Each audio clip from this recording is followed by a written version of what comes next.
Hello friends, तो आप देख रहे हैं ये हमारे उपेंद्र सर और ये राहुल सर। ये हैं आपके जेडपीएस इंग्लिश क्लासेज और मैं हूँ आपके जेडपीएस मैथ्स क्लासेज। तो सबसे पहले आप सभी का जेडपीएस इंग्लिश क्लासेज और जेडपीएस मैथ्स क्लासेज में स्वागत है।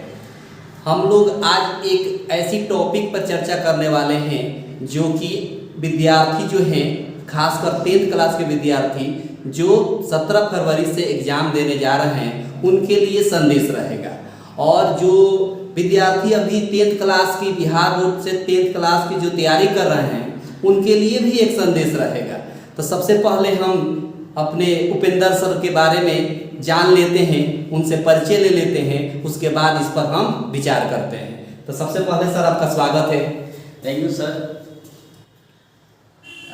थैंक्स फॉर आपको इस चैनल में मतलब स्वागत करने के लिए आने के लिए और बहुत बहुत धन्यवाद आपको। और क्या क्या कहना चाहते हैं सर, बताइए। सर जो बच्चे जो एग्जाम देने जा रहे हैं कल के लिए, क्या विचार आपके मन में, क्या ख्याल आते हैं? कल बच्चे बहुत क्या बोलते हैं, टेंशन में रहते हैं और बहुत डरते हैं एग्जाम कब से फरवरी 10th क्लास में विद्यार्थियों के लिए। जी सर, लाजमी है, क्योंकि जब हम लोग भी 10th क्लास में थे तो थोड़ा होता ये है कि अंदर से एक डर सा बना रहता है, लेकिन वास्तव में ऐसा होता नहीं है। जब पहले दिन हम पेपर देने जाते हैं उसी दिन डर रहता है। जब एक पेपर मेरा हो जाता है तो पूरा का पूरा डर बाहर हो जाता है। वहाँ वैसा कुछ रॉकेट साइंस इस तरह का कुछ ऐसा नहीं रहता है जिससे हम लोग डरने की बात है। हम लोग को एक ये होता ये है कि उस तरह का पेपर हम पहली बार जीवन में देने जाते हैं, जिसकी वजह से एक अंदर एक चलती रहती है कि पता नहीं कैसे होगा, लेकिन वास्तव में ऐसा कुछ होता नहीं है। जो पेपर दे चुके हैं, इस रास्ते से गुजर चुके हैं, वो जानते हैं कि पेपर कुछ ऐसा नहीं होता है जिसकी वजह से विद्यार्थी को तकलीफ होगी। तो विद्यार्थी का से हम ये संदेश देंगे विद्यार्थियों को कि जो विद्यार्थी जा रहे हैं पेपर देने, उनको किसी प्रकार की टेंशन की जरूरत नहीं है। जो भी पढ़ाई किए हैं पूरी ईमानदारी से पेपर दीजिए। यकीन मानिए, अगर आपको अपने आप पर विश्वास है तो आपका रिजल्ट बेहतर होगा। ये अपने दिमाग पर लेकर चलिए, ये मेरा संदेश रहेगा विद्यार्थियों के लिए। एक और बात है सर, कल पहला दिन है और कल पहला दिन ही ऑलरेडी अब मैथ के टीचर हैं और कल पहला दिन मैथ ही मतलब सब्जेक्ट का एग्जाम होने वाला है। तो 10th क्लास के विद्यार्थियों को मैथ के बारे में क्या मतलब किस तरह के अंदर आपको पता है, बहुत सारे भ्रम लेके चलते हैं बच्चे। अब पहला दिन है, क्या होना है नहीं होना है, बहुत सारी चीज़ें हमारे अफवाहें सुनने के बच्चे अपने भ्रमित हो जाते हैं।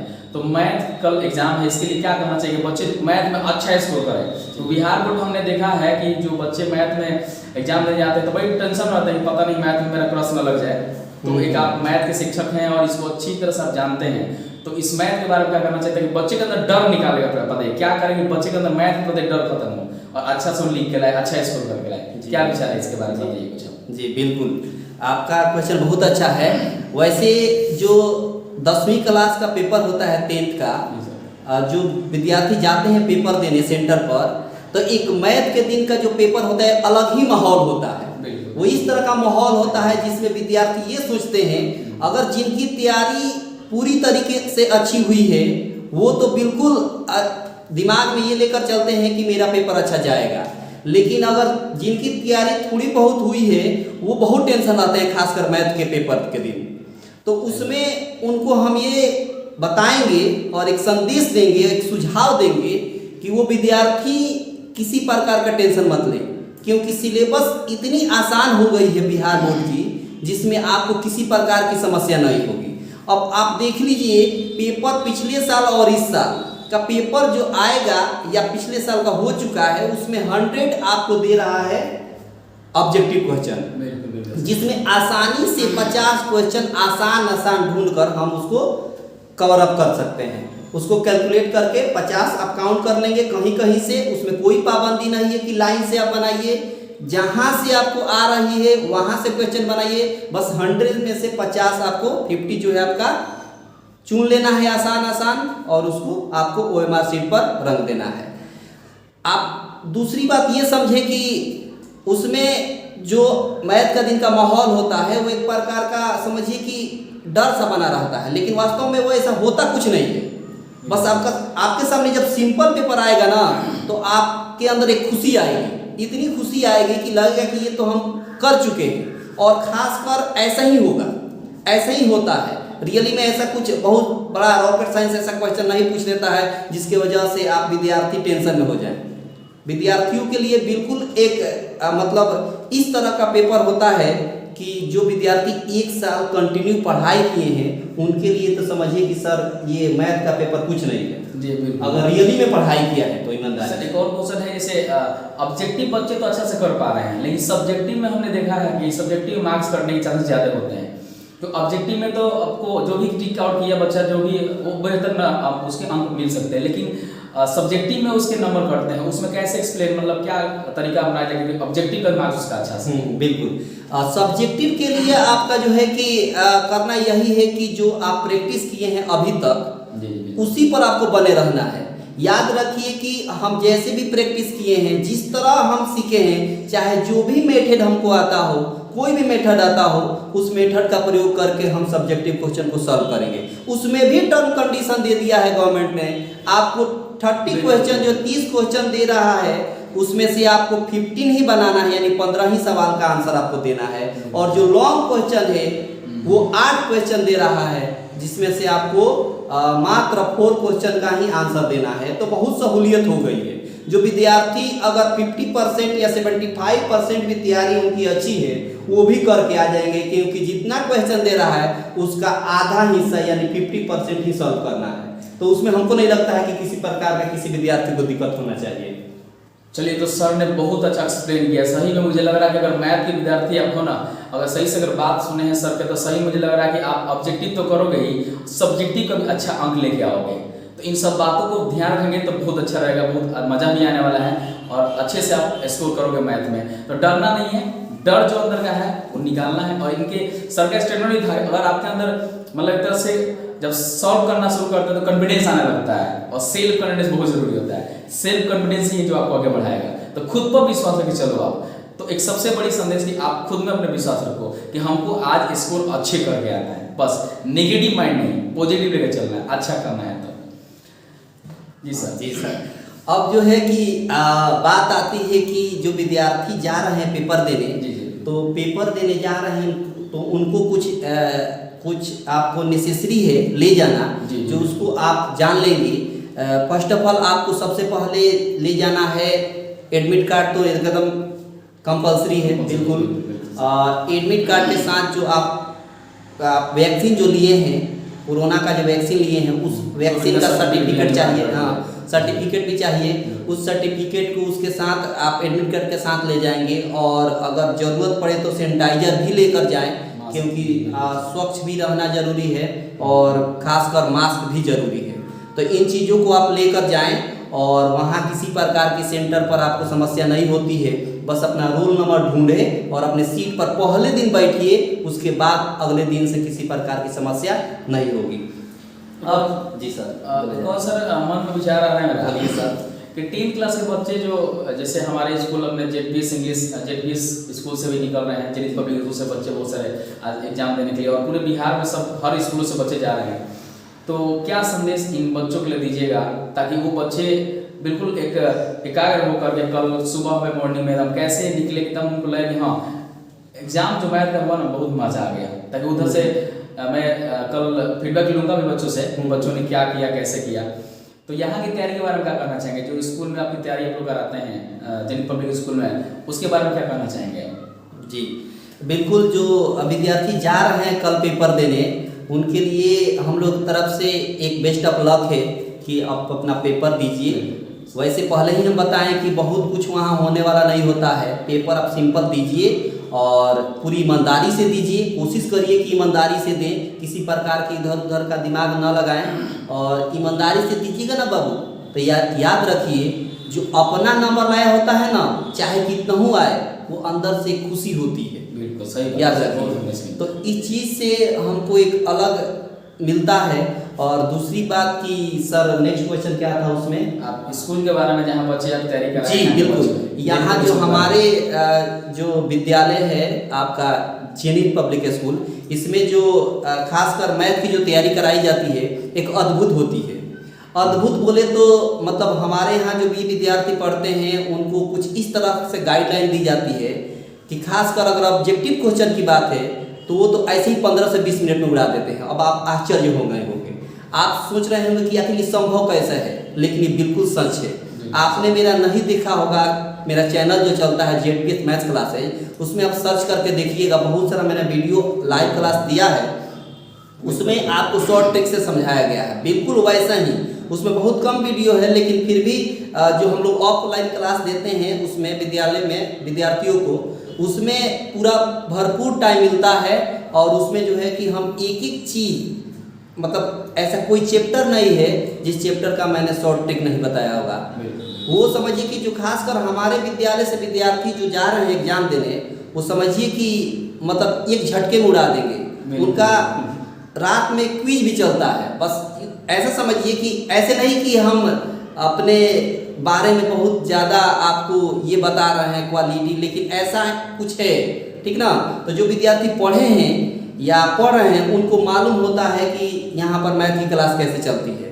मतलब समझिए कि एक झटके में उड़ा देते हैं जब एक बार वो सीख जाता है, तो उसको तो ऑब्जेक्टिव में किसी प्रकार का समस्या नहीं होता है। रही बात सब्जेक्टिव, तो सब्जेक्टिव को उसको इस तरह से सजाकर क्वेश्चन सिखाया जाता है बनाना, सॉल्व करना, कि वो अगर उस ढंग से बना दे तो यकीन मानिए उसमें से एक भी नंबर नहीं कटता है। इस तरह का तैयारी यहाँ होती है। चलिए, तो सर की जुबानी आपने सुना। अगर बहुत फटाफट अगर आंसर चाहिए मैथ का ट्रिक के माध्यम से, तो फटाफट आप जाएं और ZPS मैथ क्लासेस से सब्सक्राइब कर लें, क्योंकि वहाँ से आपको मिलने वाला है बेस्ट एकदम ट्रिक्स, जहाँ मैथ को एकदम समझ रहे। सर इन्हें अभी कहा ही कि एकदम गर्दा उड़ा दोगे आप, इतने इजी वे में आपको पढ़ाएंगे, मज़ा आ जाता है। तो आगे सुनते हैं सर के विचार, आप क्या कहना चाहेंगे सर? जी सर, अब हम चाहेंगे कि आपका भी कुछ विचार लें और कुछ इस तरह का आप बच्चों को संदेश दें कि विद्यार्थी पेपर देने जा रहे हैं, वो तो बात हम बता ही दिए। सबसे अहम एक सवाल है बिहार बोर्ड से और आपसे भी, कि हम बहुत सालों से देख रहे हैं, कुछ बहुत सालों से, कि जो इंग्लिश होता है वो इंग्लिश बिहार बोर्ड का पेपर तो जरूर लेती है, लेकिन वो उसका नंबर काउंट नहीं करती। कंपल्सरी लिखा रहता है, लेकिन उसका जब काउंट होता है, एवरेज मार्क्स जब निकाला जाता है, तो उसमें इंग्लिश वाले मार्क्स को छोड़ दिया जाता है। इस तरह का ऐसा क्यों होता है, जरा संदेश दीजिए। आखिर इसी वजह से हमको लगता है कि इंग्लिश में विद्यार्थी थोड़ा सा कमजोर रह जाते हैं या उससे वंचित रह जाते हैं। बिल्कुल बिल्कुल सही बात है सर। आपने जो प्रश्न किया है इंग्लिश के प्रति ना, सही मुझे दुख होता है इस बात को जान करके कि जो हमारी बिहार सरकार, जो बिहार बोर्ड है, हमारे इंग्लिश भाषा को, आप सब लोगों ने देखा है, सुना है, और सब लोग नॉलेजेबल है, मुझे पता है कि यहाँ पे इंग्लिश की वैल्यूज मतलब कहीं ऐसा नहीं है जहाँ पे अधूरे हैं। हर जगह अंग्रेजी की इंपोर्टेंस दी गई, इंग्लिश की इंपोर्टेंस दी गई, लेकिन हमारे 10th क्लास के बच्चे जो आज कल बोर्ड एग्जाम देने जा रहे हैं, उनके जो सब्जेक्ट में इंग्लिश रखा गया है, कंपलसरी है, एग्जाम में बैठना जरूरी है। लेकिन अगर बच्चा बहुत कम नंबर लाता है, यानी कि मिनिमम मान लीजिए 30 से भी कम लाता है, फिर भी उसको पास करा दिया जाता है। यानी कि उसको नंबर्स, उसको हम मेरिट लिस्ट में टॉप, मतलब टॉप 10 का है या बिहार टॉपर चुन लिया जाता है। लेकिन जो हमारी भाषा अंग्रेजी, जहाँ हर कार्यालय से लेकर हर ऑफिशियल एवरीवेयर मतलब यूज करने वाली जो लैंग्वेज है, इसे वंचित कर दिया जाता है। जिसकी वजह से मुझे लगता है कि जो बेसिक फाउंडेशन चाहिए, स्ट्रांगनेस होना चाहिए फाउंडेशन, वो शायद बच्चे 10 तक जो पहला स्टेप बढ़ते हैं वहाँ पे शायद नहीं मिल पाता है सर। मुझे लगता है कि शायद गवर्नमेंट को इस पर एक्शन लेना चाहिए। जी, और गवर्नमेंट को सोचना चाहिए कि जो बच्चे हमारे बिहार के हैं, जो आगे जाकर इस समस्याओं को झेलते हैं इंग्लिश लैंग्वेज के प्रति, मैंने देखा है बहुत सारे बच्चे आगे एडमिशन करा लेते हैं और लैंग्वेज ही नहीं क्लियर हो पाती, जिसकी वजह से हायर एजुकेशन बहुत सारी प्रॉब्लम्स क्रिएट होते हैं। तो मैं बिहार गवर्नमेंट से भी और रिक्वेस्ट करूँगा कि जो कंपलसरी लिखा जा रहा है सिर्फ नाम के लिए न रहे, बल्कि बच्चों को इसके प्रति सही में अवेयरनेस दिया जाए, क्योंकि ये सबसे इंपॉर्टेंट है आज के लिए। इंग्लिश भाषा तो बहुत जरूरी है सर, क्योंकि हम लोग ड्रिल 8 में हम लोग डेली देख रहे हैं। तो हम तो यही कहेंगे कि इंग्लिश भी बहुत अनिवार्य है। बच्चे अगर बिहार गवर्नमेंट भले आपको अनिवार्य नहीं कर रही है, लेकिन बच्चों को पढ़ना चाहिए अंग्रेजी, ये बहुत जरूरी है, क्योंकि बेसिक फंडामेंटल या हम कहें आधारभूत संरचनाएं जो हमारे लिए बहुत जरूरी है ज्ञान के लिए, इंग्लिश के प्रति, वो बहुत जरूरी होता है। जो धीरे धीरे अगर बच्चा इसके प्रति अवेयर हो जाते हैं तो उनके लिए फायदेमंद होता है, नुकसान नहीं होता है। जो आगे बढ़ते हैं तो बहुत फायदा करता है उनके लिए, बहुत अच्छा लगता है। जी सर। जी सर, तो एक सवाल मेरे मन में और चल रहा है कि आप तो बहुत अच्छे गाइडलाइन दिए, मतलब सुझाव दिए एक बिहार बोर्ड को भी कि उसमें उनको काउंट करना चाहिए मार्क्स। इससे क्या होगा कि बच्चे के अंदर एनर्जी आएगी उस सब्जेक्ट के प्रति भी। बाकी जैसे सब्जेक्ट और पढ़ते हैं, संस्कृत, उर्दू, मैथ, ये सब साइंस वगैरह, सोशल साइंस वगैरह पढ़ते हैं, जितना एनर्जेटिक उसमें रहते हैं इंग्लिश में डाउन हो जाते हैं। तो ऐसा, हाँ, ऐसा हम लोग चाहेंगे कि बिहार बोर्ड से रिक्वेस्ट है कि बिहार बोर्ड अगर ये वीडियो अगर देखे तो हम चाहेंगे कि इंग्लिश का भी नंबर जो है काउंट करे, ताकि उसके प्रति भी वो भावुक रहे।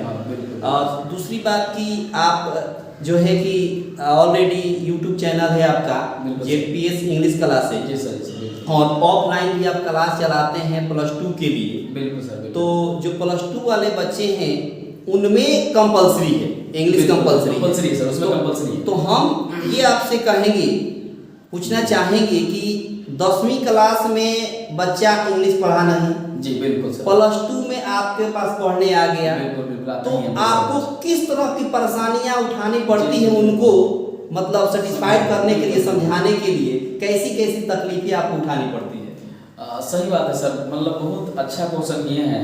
शायद मुझे लगता है कि जब बच्चे 10th क्लास के जब सब पार करके आते हैं, पढ़ के आते हैं, तो अंग्रेजी की बात करें ना, इंग्लिश में इतने वीक होते हैं सर, मुझे बहुत परेशानी कर मतलब झेलना पड़ता है, क्योंकि बच्चे बेसिक लेके ही नहीं आते हैं। हाँ, नहीं। और बच्चे हमारे ही पास नहीं, बल्कि यहाँ टेंथ कहीं भी जाते हैं वो, तो उनकी वो समस्याएं शिक्षक के सामने भी होती है, और बच्चे के सामने एक समस्या आती है कि भाई अपने आप को फिर से कैसे वहां तक लेके जाए।